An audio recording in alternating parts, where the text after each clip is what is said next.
My name is Sarah Chen. I'm writing this from the broadcast booth of WILFM 103.3 on the coast of Maine. It's 2:34 a.m. In 13 minutes, the phone is going to ring. I know because it's rung at exactly 2:47 a.m. every night for the past 12 nights. Tonight, I'm going to answer it differently. Tonight, I think I'm going upstairs. The posting, I found the job on an industry board 3 weeks ago. Experienced overnight personality needed for coastal station. Must be comfortable working alone. Must be comfortable with silence. I've been out of work for 3 months after my Boston station got swallowed by a media conglomerate. 3 months behind on rent. Living off protein bars and pride. So when a station manager named Richard Voss called me back within the hour, I didn't ask why the station didn't appear on any FCC registry, or why I couldn't find it on a single broadcast map. His voice sounded like it had been filtered through a century of wood smoke. You ever work overnight before? 7 years total. College and commercial. This is different. We broadcast from a lighthouse. The nearest town is 8 miles inland. High tide floods the causeway at 11:15 p.m. Once you're in until 5:45 a.m. I'm comfortable with that. Yeah. A pause so long I thought the call had dropped. That's what the last girl said too. He hired me on the spot. $1,750 a week. For a station that technically doesn't exist. I should have asked about the last girl. Night 1. The lighthouse sits on a rocky finger of land connected to shore by a strip of asphalt that disappears under 6 inches of black water twice a day. I arrived at 10:15 p.m. No other cars. The beacon was dark. The tower stood against the Atlantic like a rotted tooth, white paint peeling off in long strips that looked like skin. The keys were in a rusted mailbox with a typed note, "Studio is 2nd floor."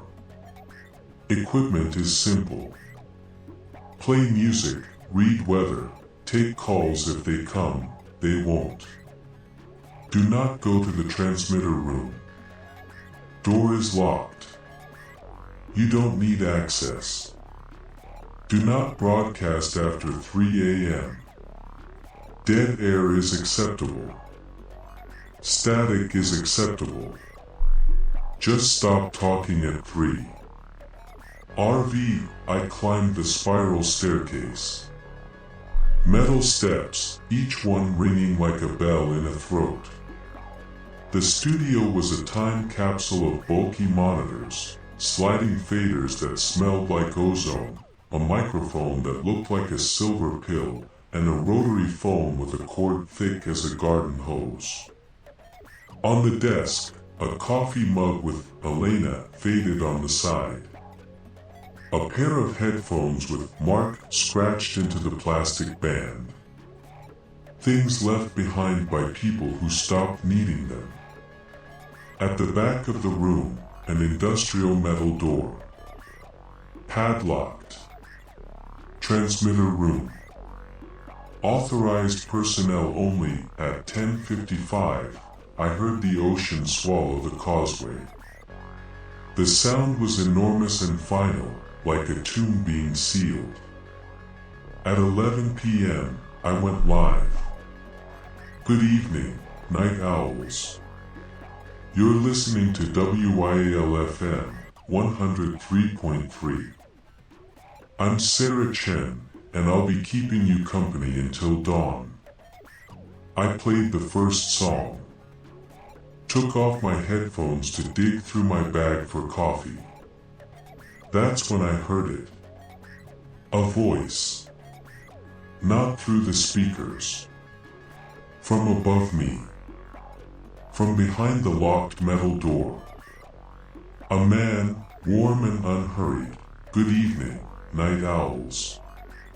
You're listening to WIAL-FM 103.3. I'm Vince Hollow, and I'll be keeping you company until dawn. My exact words. My exact pacing. My exact inflection.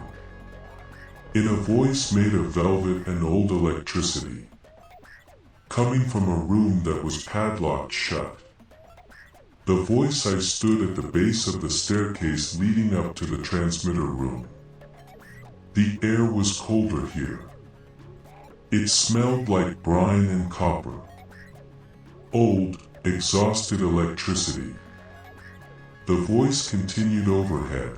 Phone lines are open tonight. You've got stories, I've got time. Let's talk. Then music. Not my playlist. Johnny Cash, hurt, but the recording quality was wrong. Too clean. Like it had been remastered yesterday. I climbed 3 steps. Pressed my ear to the metal door. The music was clear. The voice was clear. And underneath both, breathing. Slow. Patient. The breathing of something that had been waiting for a very, very long time. I knocked. Hello? Is someone up there? The music stopped. Silence. I counted 17 seconds. Then the voice came back, softer now, almost intimate. Sarah? That you? My blood stopped moving. Who is this? How do you know my name? I've always been here. How could I not know your name? You're the one on the microphone. I ran downstairs. Called 911. The dispatcher said she'd send someone at first light. The causeway was flooded, and the Coast Guard doesn't respond to strange noises. I called Voss. Voicemail. I spent the rest of the night locked in the studio with my back against the wall, staring at the ceiling, listening to a dead man broadcast a show to no one. I should have quit. But as the sun rose, I realized something that scared me more than the voice. The sounds of the real world, the gulls, the wind, the engine, all sounded thin. Shallow. Hollow. I found myself craving the depth of that voice upstairs. At 2:47 a.m., the rotary phone had rung. The call, the number wasn't published. Voss said no one would call. But the phone had screamed. That old mechanical shriek that vibrates your teeth. I picked it up. WAL-FM, static. Then a woman's voice. Elderly. Shaking. Is the new girl there? Please tell me you haven't gone upstairs. Who is this? My daughter worked there. 2 months ago. Overnight. Just like you. Her voice cracked. Elena went upstairs on her 3rd night. The mug on my desk. Elena. Faded letters. Left behind. What happened to her? She calls me sometimes. At 2:47 in the morning. She tells me the show never ends. that she finally found a way to never be ignored again. She tells me she's happy. The way she said happy, like it was the most obscene word in the English language. She says she's part of it now, part of the signal. I drove out there. The room is padlocked. I pressed my ear against it. A wet, hitching breath. I could hear her reading the weather. The line went dead. Above me, 3 heavy knocks vibrated the light fixtures. Sarah. The voice was gentle, almost kind. Would you like to come up? I'd love to meet you in person. I didn't go up. I sat in the booth until dawn, holding Elena's mug, running my thumb over the faded letters of her name. The lessons, I should have quit. But I went back. Not for the money. Something else. Something I didn't want to admit. By night 4, fear had morphed into a sick, professional obsession. In 7 years of broadcasting, I had never heard anyone as good as Vince Hollow. The pacing. The warmth. The way he made silence feel like an invitation instead of an absence. I started talking to the ceiling during the long instrumental breaks. Vince, how are you doing that? There's no secondary feed. The board says I'm the only one live. The music upstairs cut out. The silence was heavy, vibrating in my sinuses.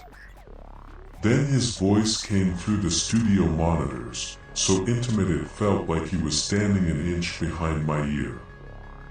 I'm what happens when a voice refuses to stop, Sarah. Every DJ who sat in that chair before you left a frequency behind. A piece of themselves trapped in the copper wiring. I just gathered the pieces. That's not possible. I want to show you something. Listen. He played a recording. A woman reading a marine weather forecast. The voice was mine. Identical in every tremor, every lisp, the way I clipped the end of temperature. But she was reading a forecast dated October 1974. 15 years before I was born. That's digital manipulation, I whispered. I don't collect voices, Sarah. I anticipate them. I've been practicing being you since before your parents met.